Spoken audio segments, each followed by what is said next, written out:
Okay. So let's make sure this is working. Here we go. So first of all, let's think about what America looks like when Jefferson takes office. We can see that the U.S., of course, has territory all the way up to that Mississippi River. Somebody tell me when we got the rights to the territory, to all territory east of the Mississippi River. Nope. Nope. All territory east of the Mississippi River. When did we get that territory? 1783, right? In 1783, what was that treaty? Come on, it's a guess you always get. The Treaty of Paris, right? It's always the Treaty of Paris. Not always, but pretty close. So with the Treaty of Paris, 1783, the end of the American Revolution, remember the British gave us the rights to all the land, basically south of Canada, east of the Mississippi River. And so the U.S. has been moving into that old Northwest territory, right? Ohio and Indiana territory as it's labeled here. And as we've moved in there, of course, we had problems. So we know that there was that Battle of Fallen Timbers that sort of saw the defeat of most of the major native groups in that area. But we'll talk more about how that's not quite the end of it. And Americans are moving into new states. So like Kentucky will be named a state 1790 something, I don't remember. Tennessee will be a new state. And then we're going to see Ohio become a state pretty quickly, I think, if I'm remembering correctly. So we got all that territory, but there's something kind of scary on this map for Americans. It's this Louisiana territory, ceded by Spain to France, 1800. Why is that scary? No, the French aren't too scary. Maybe, but we have solved that problem. We sort of diplomatically resolved. We're not in the quasi-war anymore. Okay, New Orleans. New Orleans. So let me tell you, guys, in 1800, really as late as like 1840, but anyway, in 1800, if you lived here in Pennsylvania, at the very mouth or the very headwaters of the Ohio River, and you had farm goods you wanted to sell to market, it would be cheaper to load them on a barge, float them down the Ohio River, float them down the Mississippi River, go through the port of New Orleans, put them on a boat, sail them around the southern tip of Florida, and then up to New York City, than it would be to load them on a cart and drive them overland to get to New York City. So New Orleans is really important because essentially everything west of the Appalachian Mountains relies upon the Mississippi River and then all of those tributary rivers to get their goods to market. So New Orleans is really important, and we had thought we had solved the problem of New Orleans with Pinckney's treaty, right? Remember Pinckney and his super dumb luck? So we thought we had solved the problem of New Orleans with Pinckney's treaty, but now Spain doesn't control it anymore. So Jefferson is concerned about whether the French are going to, at some point get mad at us and try to deny us the rights to trade in New Orleans, and that would be disastrous to our economy. And remember, Jefferson is a Democratic Republican, so who are his big constituents? They're farmers, right? They're these rural dwellers, people in the West. They really need, his people need, access to New Orleans. So that's one big concern. He's going to address it. I'll skip around a little bit. We'll come back to this later. So he's going to address it with the Louisiana Purchase. So in 1800, I don't remember. Let's see what it says. 3, I guess. I thought he had started a year earlier. He's going to send an envoy to France to negotiate with Napoleon to purchase just New Orleans. He just wants to control the city, and by his logic, he can do this because we already control the east bank of the Mississippi River right at New Orleans. Just it happens to be that most of the city of New Orleans is on the west bank, right? So he figures we're really just changing control of a little tiny area that's already anyway, he has this sort of convoluted justification. And he authorizes his envoy to pay something like up to $10 million. I don't remember that number is exactly right, but something like $10 million. So the envoy gets there and begins negotiating with Napoleon, and Napoleon all of a sudden says, give me $15 million and you can have the entire Louisiana territory. So a little more than Jefferson was willing to pay, but for the whole darn thing. Not just the city of New Orleans, but the whole territory. Remember, Who are Jefferson's people? Farmers. Look at all that wonderful, fertile farmland that would help us to expand. Jefferson's vision of America is the agrarian nation. Like, that sounds awesome. But there's a little bit of a conundrum, which is, yeah, where in the Constitution does it say you can buy new territory? It doesn't. Good answer.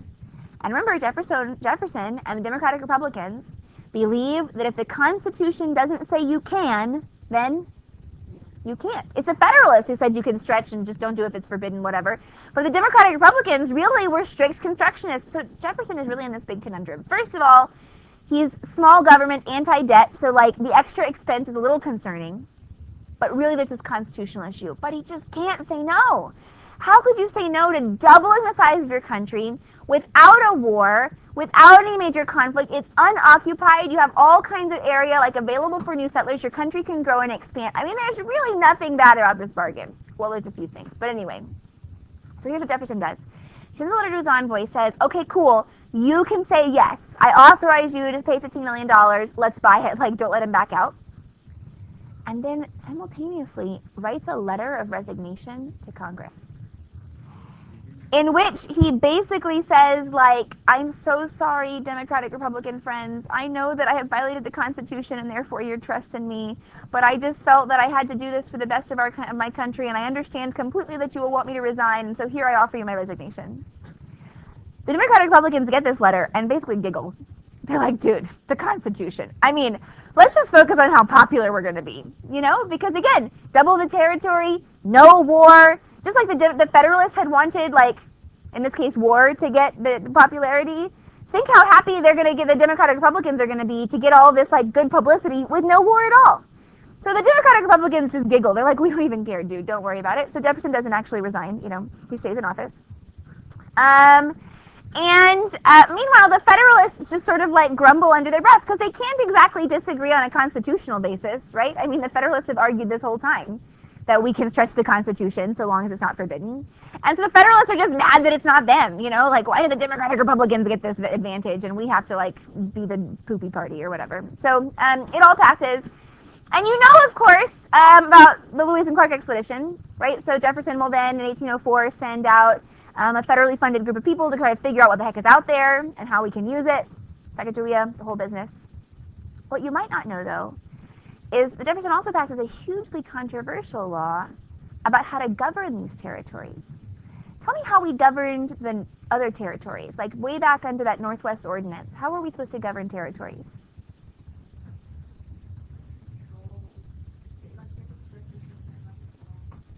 Well, that was the settlement part, but I mean, how do we figure out how they're going to be governed? Go ahead.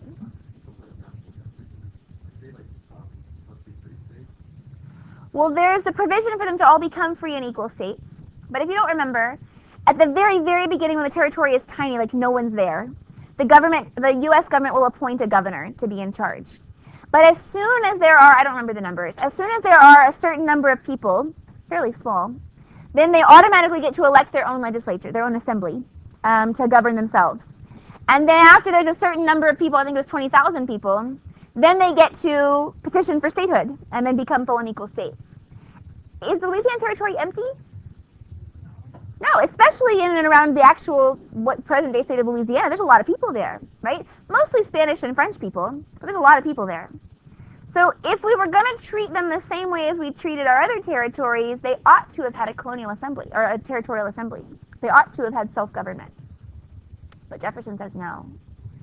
Because these people don't have a history of democracy. They can't govern themselves. These are foreigners. They're French and Spanish. And so although there are enough people that by like previous standards under the Northwest Ordinance, we would have expected them to have a territorial government, like a self-elected government. Instead, he appoints a federal governor to manage the territory kind of indefinitely, which is not super Jeffersonian of him. You know, like it's not super Democratic Republican-y. They're the like government close to the people kind of party. But Jefferson says, no, we're not going to do that here, which is a little bit interesting. Some more things that are interesting about Jefferson, sort of backing up, is this question of like, how partisan was Jefferson? What does that word mean, partisan?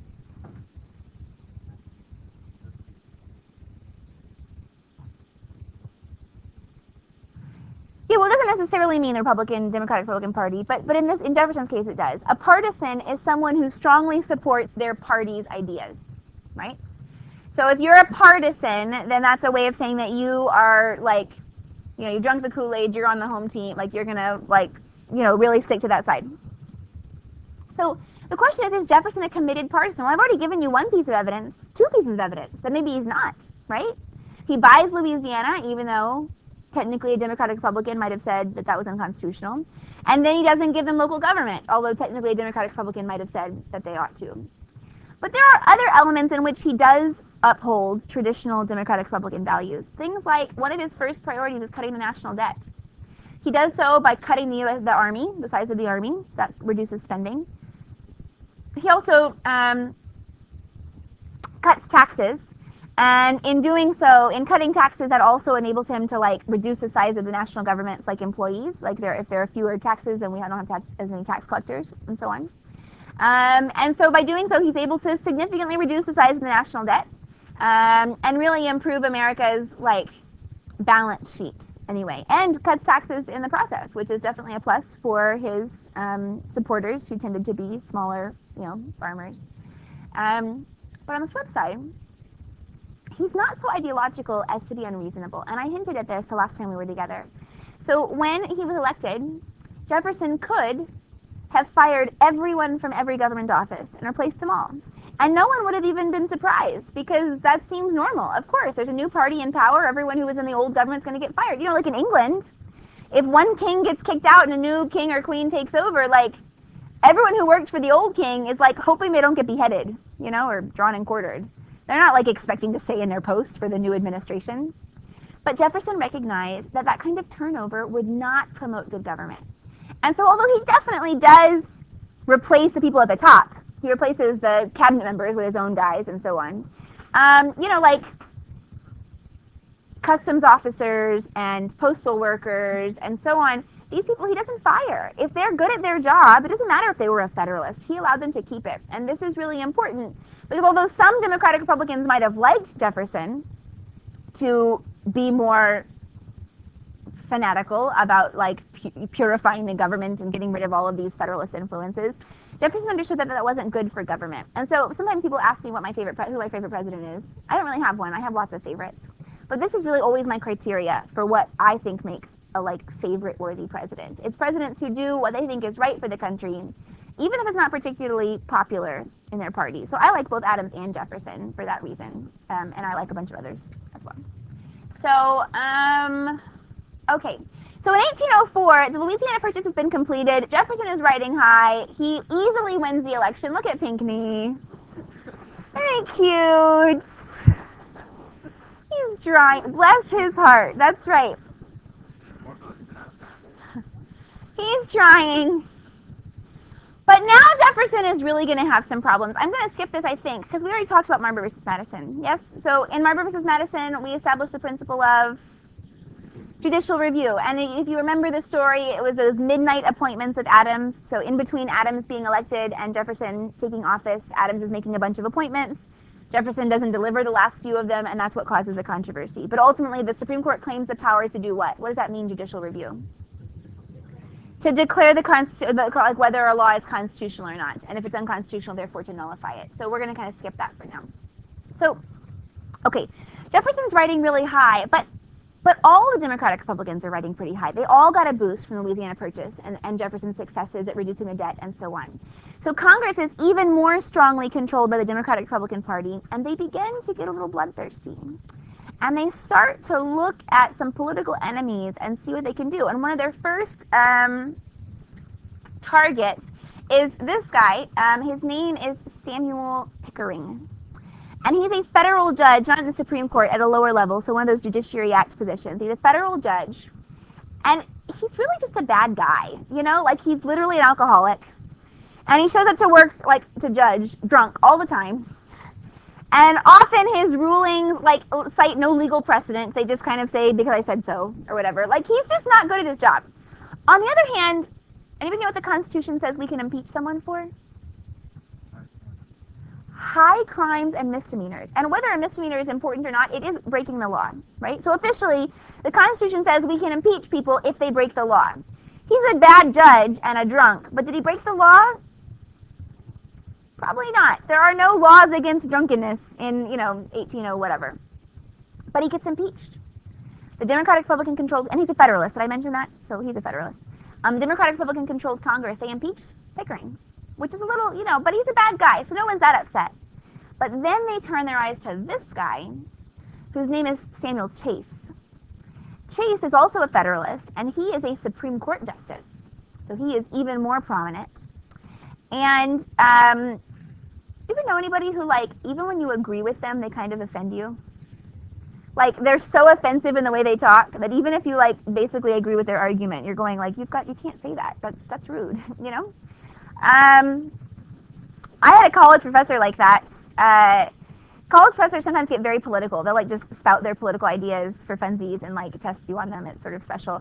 But, I even agreed with this professor most of the time. But I was, offended on the behalf of the people in the class who disagreed with him because he called people, stupid. It was rough. Anyway, that's what Chase was like. So he's a pretty good judge. At least, he follows legal precedent and doesn't show up to work drunk and all that business. But he's really offensive, super crude, strongly opposes the Democratic Republican government, calls Democratic Republican politicians names all the time, just not professional, But did he commit a crime?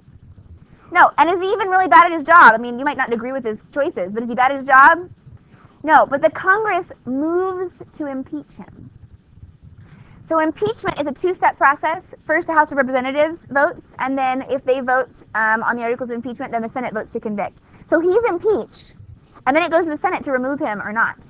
And in the Senate, there's sort of this collective, deep breath, hold on a second. This is a bad precedent to set. We shouldn't get rid of this guy just because we don't like him, because then the next time we're out of power, the Federalists are going to do it to us. And so Chase is not removed from office. So they stop short of that.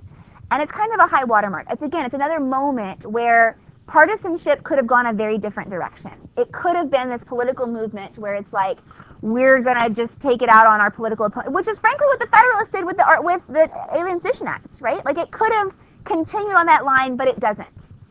Jefferson and others in Congress decide this is too much, and they don't. So this is a pretty important deal. So we have 4 minutes, so I guess we'll continue. This says so another big problem for Jefferson in his second term is this question of slavery, right? Remember, what did the Constitution say about the question of the importation of slaves? Wait 20 years. What was the 20-year date? 1808. Jefferson is president.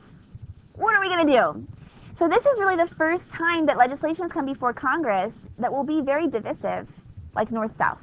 Where the southern states are going to be upset. They do decide to vote to end the importation of slaves in 1808.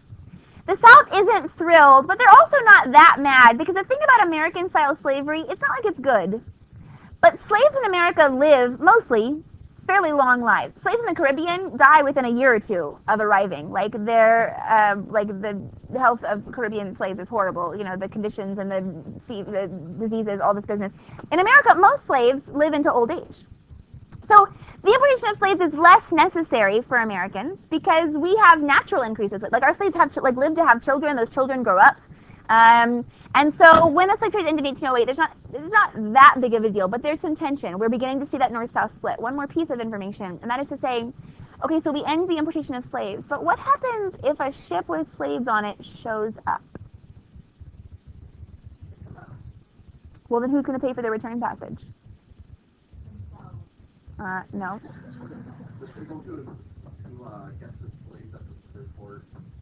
But they're not going to pay to return slaves they don't get to keep. Hopefully not. Free them? No. So as a result, even though officially the importation of slaves is banned, there is a steady trickle of slaves that continue for several more years because there's no real enforcement mechanism. They show up, they're not supposed to be here, but what are you going to do? The slavers demand to be paid, or else they're, to leave, so they're just going to hang out there. And it just becomes this really big mess. But again, Jefferson is dealing with a lot of challenges in his second term of office, and we'll pick up more on that next Thursday.